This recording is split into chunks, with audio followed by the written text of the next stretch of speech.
Seneca, Letters from a Stoic, 65 CE. It's often said that the past is a foreign country, but sometimes it's familiar as can be. Written almost 2,000 years ago, Letters from a Stoic remains as vital and insightful today as when they were first composed. In fact, the book bears a striking resemblance to that most modern of literary genres, the self-help book. Seneca's concern is to help his readers through the maze of perennial problems that confront us in all times and places. What is the good life, and how do we achieve it when we're beset by frailty, subject to unpredictable fates, and face the inevitability of death? Seneca recommends balanced and simple living in harmony with nature, and his letters set out a series of actionable insights that can help us onto the right path of reflection, inner peace, and the avoidance of temptation. Before we begin, we publish new content every week, so be sure to subscribe to our channel and ring the bell to get notified about the latest extracts. Our videos can be a bit longer sometimes because we never compromise on the content of the book and video. Therefore, it's important to watch the video till the end. Let's get started. Number 1. True wisdom is knowing how to live a simple life in accordance with nature. Imagine wandering through a forest beneath a high canopy of towering trees, blotting out every last ray of light, or climbing into a jagged cave that no human hand could have carved. The feeling of awe we experience in moments like these reflects our appreciation of the work of the divine. But divinity isn't just something out there in the world. It's also something that's within every one of us. The divine resides in our souls. It's part of us, but it isn't truly ours. Like the rays of sun that touch the earth but belong to a star in the sky, our souls belong to divinity itself. Because they're not ours, we can't work on our souls or take credit when they're praised, but there is something we can work on: the mind. Our minds are unique. They differentiate us from one another. They also set us apart from the animal world, since what defines man is that he can think rationally. Rational thought is a product of the mind. That means we can and should devote ourselves to honing and perfecting it. The more effort we make to perfect our minds, the more unique we become. Unlike the trappings of everyday life like houses, furniture, and artwork, which are simply backgrounds to our lives, the mind is a true one-off. That's why it deserves our attention and labor. The fruit of working on our minds is wisdom, and attaining wisdom is the primary aim of our lives. So what does it mean to be wise? Wisdom is knowing how to live as nature intended us to, and constantly striving to stay true to that intention. As the author sees it, nature's plan for us is to live simply, to abstain from worldly pleasures and the desires that drive us to accumulate vast fortunes, gorge ourselves on food, and desperately seek fame and fortune. Wisdom allows us to see that. Living in accordance with nature also means confronting the fears that emerge when we look upon the natural cycle of life, in which loss and death are inevitable. But that doesn't mean we need to lock ourselves away in a library and devour as many books as we can lay our hands on. All it takes is a little work every day. After all, the royal road to wisdom is study. The payoff of that effort is insight. We achieve wisdom and come to see that living in harmony with nature is the only truly rational decision. But that begs the question, what exactly is it that we're supposed to be studying? In the following blinks, we'll take a look at the topics you'll need to study to attain wisdom. Number 2. Philosophy is the key that unlocks wisdom and happiness. What is philosophy? Simply put, it's the study of truth in the world that surrounds us and the world of the divine. In other words, philosophy is the key to the good life and virtuous living. But wait, how do you get from truth to good living? Philosophy is the light that illuminates the truth, and once we can see clearly, we can make better decisions about how we should live. Take the fear of death. When we think philosophically, we see that it's just as much a part of the natural order of things as life itself. Why should we fear something that belongs to nature? Or think of the desires that animate our attempts to accumulate riches or seek out the pleasures of intoxicants like wine. Philosophy shows us that both drunkenness and wealth are fleeting moments. So once we look at the world rationally, we begin to attune ourselves to nature. In turn, this provides us with true happiness.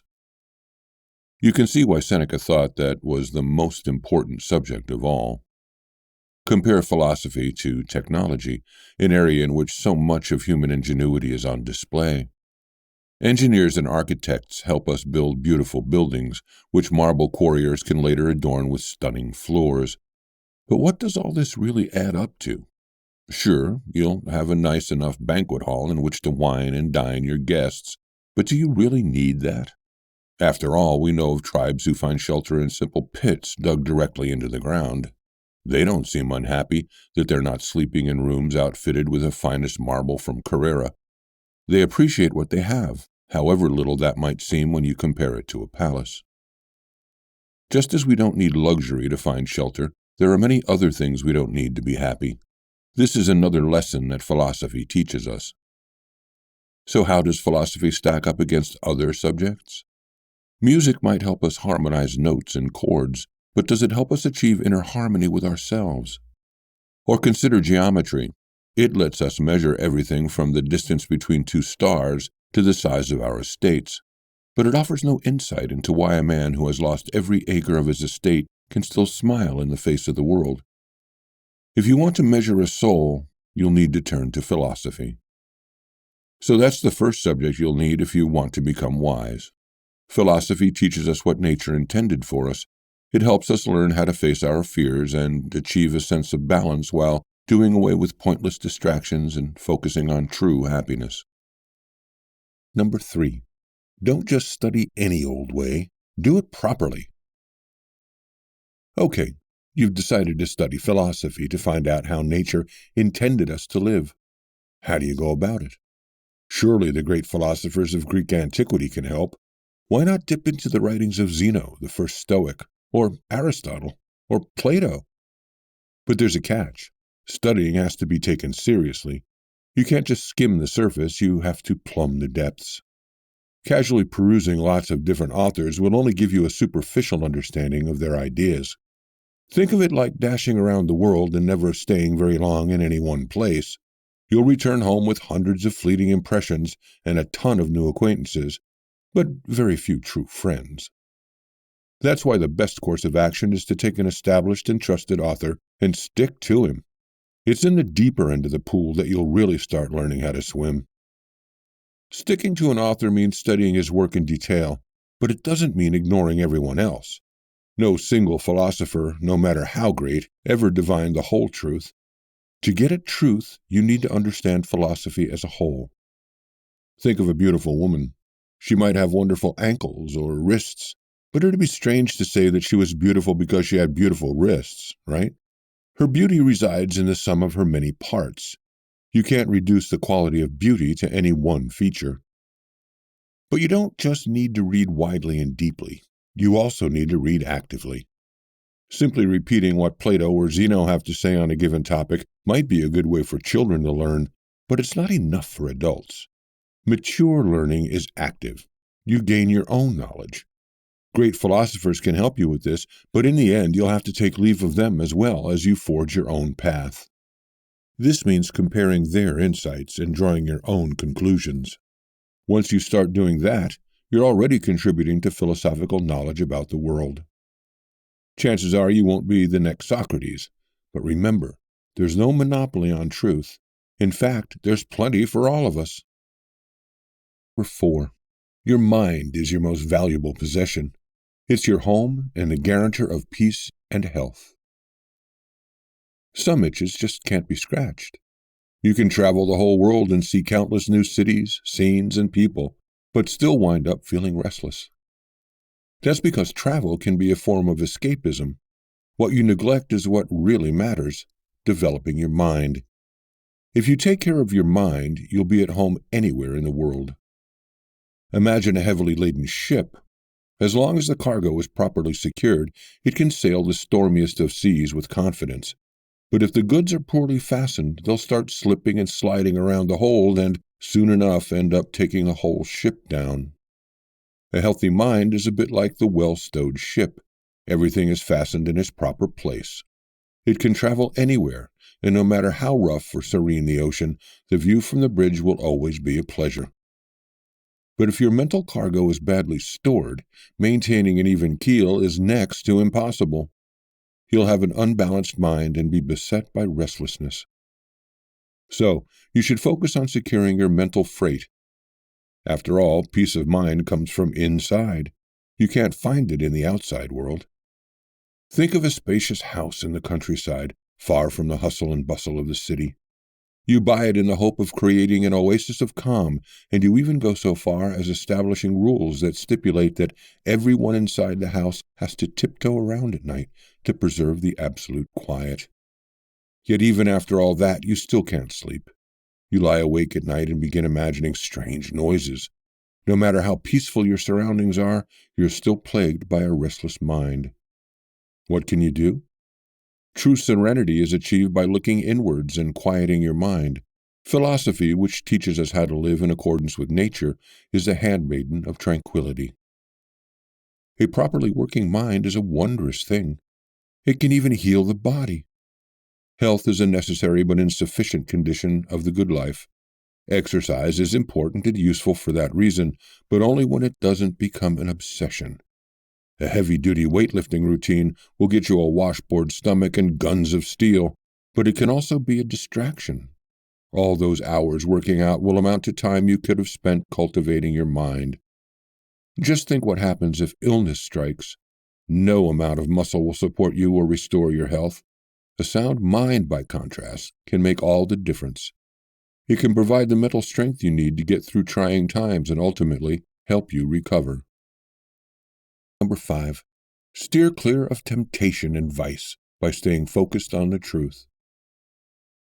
Vice and temptation are everywhere. Think of the Romans. They enjoyed nothing more than seeing men being thrown to the lions, fighting bears, and being put to the sword at their local gladiator shows. It was all part of a normal day. There are countless vices, and some are commonplace. Who hasn't regretted acting a fool after drinking too much? Another vice is idleness. How on earth are you supposed to figure out how to live properly if you get out of bed as the sun is setting? In the end, there are pretty much as many vices as there are people. Some squander fortunes, others keep mistresses, and still others are slaves to their desire for fame and fortune. So if vice is everywhere, how do you steer clear of it? By living in harmony with nature.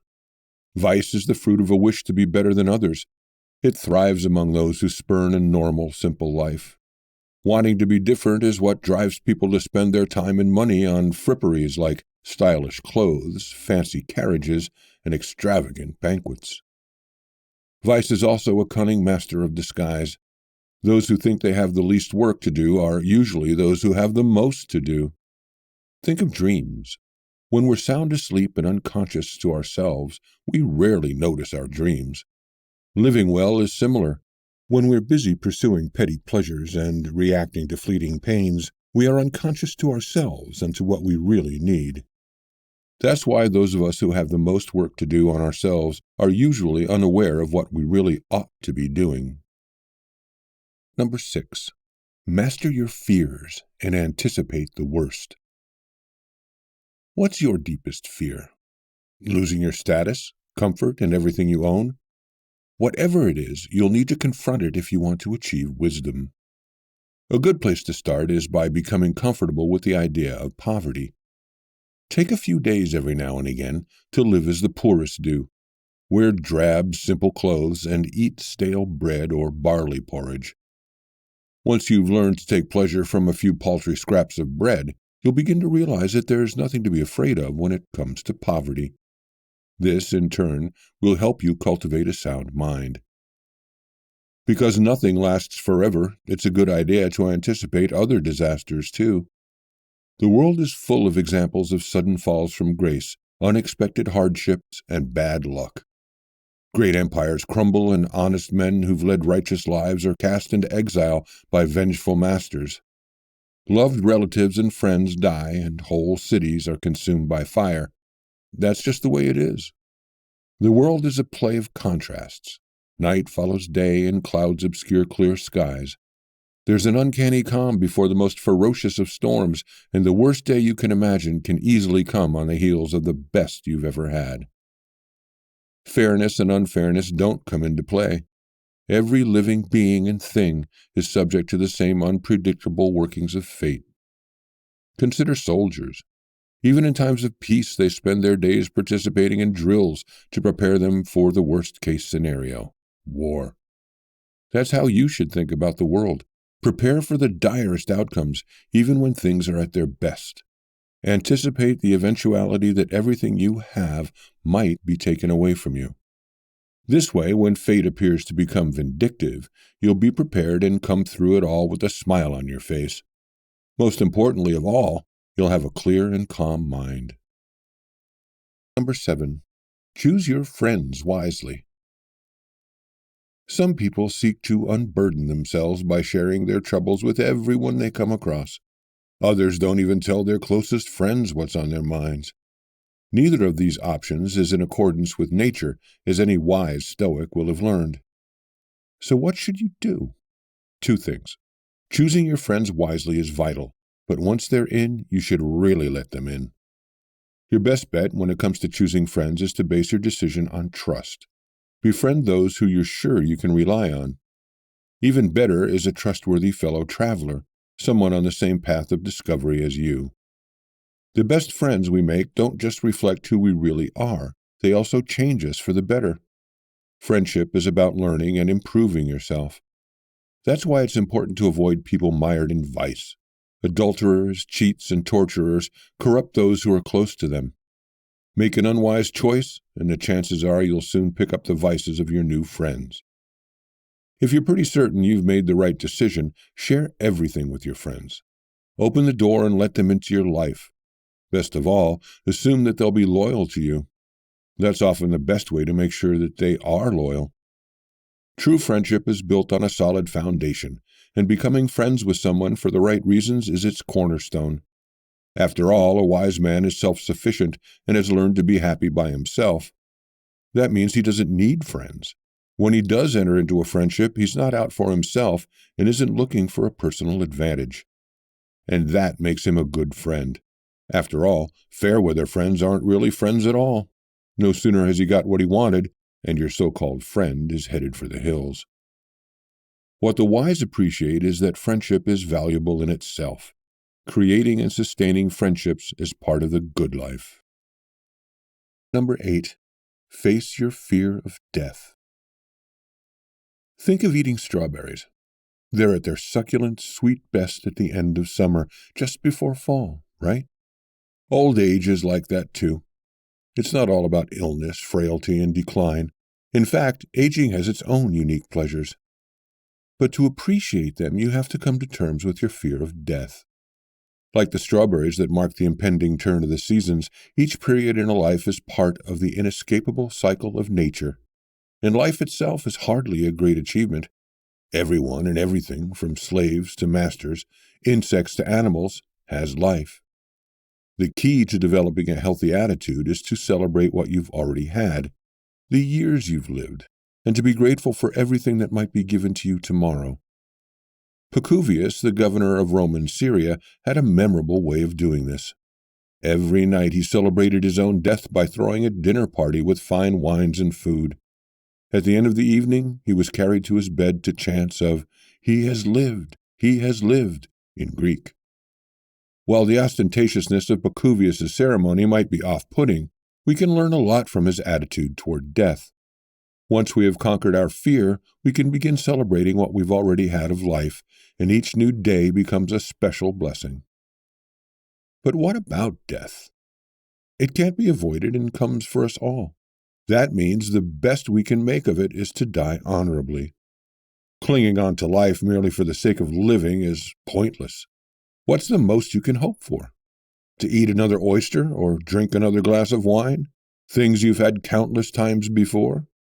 Or to carry on fulfilling your duties? We often forget that death is also a duty we have to fulfill. The best end to an honorable life is an honorable death.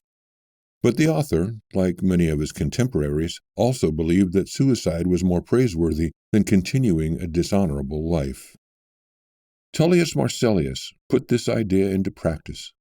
Struck down with a debilitating illness, he decided to kill himself rather than live with his condition.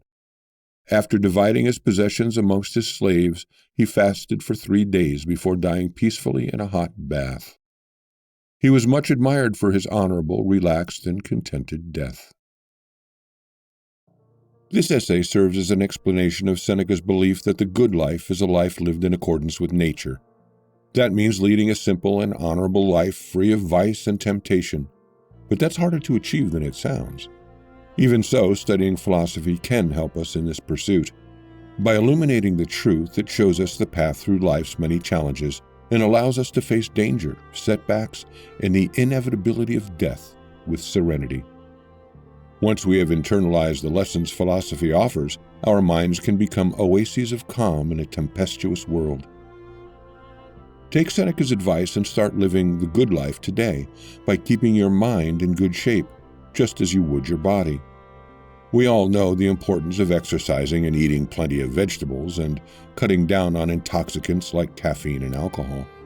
But health isn't just a matter of hitting the gym and maintaining a healthy diet. It's also about training your mind and cultivating a healthy attitude.